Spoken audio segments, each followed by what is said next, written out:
Namangha ang ilang marine scientist sa ganda at yaman ng Benham Rice na isang bagong teritoryo ng ating bansa. Makibalita tayo kay Marisol Abduraman, exclusive.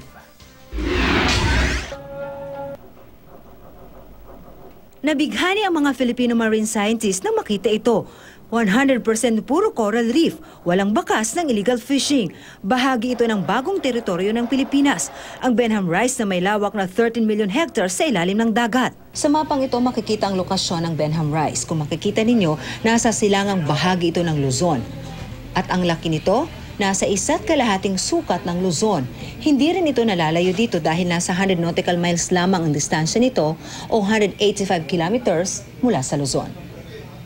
Nito lamang 2012, inaward ng United Nations Commission on the Limits of the Continental Shelf ang Benham Rice bilang bagong maritime domain ng Pilipinas.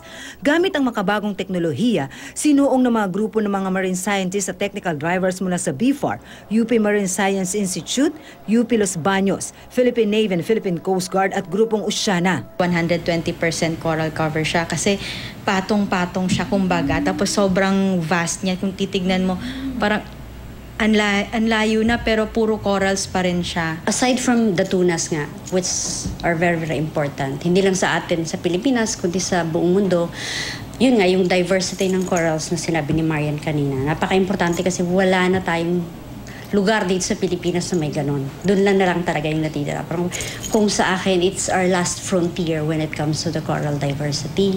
Sa dagat naman o sa tinatawag na water column ng Benham Bank, ang breeding ground ng iba't ibang uri ng isda, kabilang na ang iba't ibang species ng mamahaling tuna na ni-export sa European Union, Amerika at Japan. Bagamat patuloy pa ang pag-aaral, malaking bagay raw ito sa usapin ng food security sa bansa. Nasa water column, yun yung mga tunas. And data coming from BFAR kasi sila yung nag-study talaga, showing a lot of promise. May mga threats tayo on climate change, may anthropogenic threats tayo. Meron tayong Benham Bank na pwedeng maging source, posibleng maging source at refuge ng mga reef fishes natin sa Philippines. Ayon sa BFAR TFA, maaari rin daw magsagawa ng seismic study para malaman kung tulad din ito ng West Philippine Sea na may gas at oil deposit.